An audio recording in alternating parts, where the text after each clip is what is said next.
La question numéro 4 est: a-t-on des données spécifiques de couverture vaccinale grippe des personnels soignants en EHPAD? La réponse est oui. Il y a actuellement pour un certain nombre de structures d'EHPAD qui collectent les données de vaccination de leur personnel. Je pense notamment à DomusVie, à Corian, et puis il y en a une troisième dont j'ai oublié le nom. Ils sont capables de dire d'une manière générale quel est le taux de vaccination de leur personnel. Et ils admettent qu'il y a une disparité importante en termes de couverture vaccinale, puisque certaines EHPAD ont des personnels soignants qui sont vaccinés à hauteur de 25-30%, et d'autres où ils sont au-delà de 60-70%. Donc il y a une très grande hétérogénéité.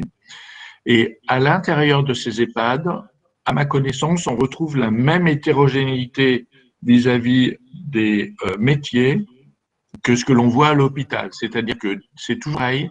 Vous avez un gradient de médecins vers aides-soignantes en passant par les infirmières qui fait que les médecins sont les mieux vaccinés, puis après ce sont les infirmières et en dernier les aides-soignantes. Or, dans ce que j'ai essayé d'expliquer dans ce module, on voit bien le fait que c'est indispensable que les aides-soignantes et les infirmières soient correctement vaccinées si on veut vraiment protéger les malades. Mais donc, globalement, les taux de vaccination dans les EHPAD, ce qu'il faut retenir, c'est que c'est hétérogène, que ça peut être parfois excellent pour les personnels soignants, que c'est en général très bon aussi pour les malades. Les malades sont vaccinés quand ils sont fragiles à plus de 90%, et que les freins à la vaccination que l'on voit dans les EHPAD sont exactement les mêmes que ceux qu'on observe à l'hôpital. La quatrième question, pardon, c'était, alors de nouveau, est-ce que j'ai répondu à la question pour celui ou celle qui l'avait posée, ou est-ce qu'il y a des éléments complémentaires qui sont attendus? Non, c'est bon, merci Bruno. OK. Question 4. Les visiteurs familles ont-ils, selon vous, aussi un impact? La réponse est oui. La deuxième, je pense que c'était l'attendu parce que derrière, il y avait un deuxième élément dans la question, c'était faut-il impliquer les soignants pour qu'ils sensibilisent les familles? Oui, bien sûr. C'est-à-dire que il faut bien comprendre que dans les EHPAD ou dans les structures de soins, finalement, on est dans une structure fermée. Les patients ne communiquent pas les uns avec les autres et lorsqu'il y a transmission, c'est parce que c'est quelqu'un autre qu'un patient qui a véhiculé ce virus d'une personne à l'autre. On a la possibilité, parce qu'on l'a fait, d'expliquer à quel point les soignants peuvent être vecteurs, et puis on le documente aussi lorsqu'il y a des infections chez les soignants qui surviennent en même temps que les infections chez les patients. Mais il est clair que les visiteurs ont un rôle important, ils sont potentiellement des vecteurs, et en particulier les enfants. C'est pour ça qu'un certain nombre de recommandations devraient être appliquées de façon systématique, et c'est le message, c'est que durant l'épidémie de grippe, les enfants sont interdits de visite pour les personnes fragiles. Deuxièmement, il est nécessaire de mettre en place à l'entrée du service un dispositif qui permette de se laver les mains, donc un gel hydroalcoolique, est utilisé systématiquement par toute personne rentrant dans le service.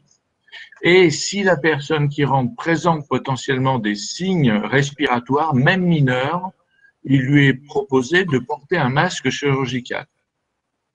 Et dans la mesure du possible, on restreint au maximum les visites de façon à ce qu'il n'y ait qu'une ou deux personnes qui rendent visite aux patients en même temps. C'est des messages que les soignants comprennent assez bien, mais que les familles comprennent très mal.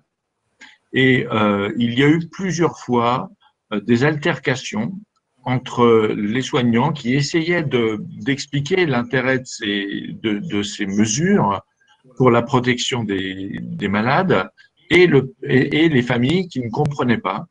Et en particulier, de temps en temps, il y a des familles qui débarquent à 8-10 dans une chambre avec des enfants parce qu'ils viennent voir le papy et la mamie qui sont malades. Parfois, ils ont fait des déplacements pour ça. Et qu'on leur explique qu'ils mettent leurs grands-parents en danger, c'est quelque chose qu'ils ne sont pas à même de comprendre. Il n'empêche qu'à force de répétition, le message est bien accepté par les soignants et finalement, ça leur donne de la cohérence aussi par rapport à l'ensemble de la démarche que les soignants ont eue pour protéger les patients.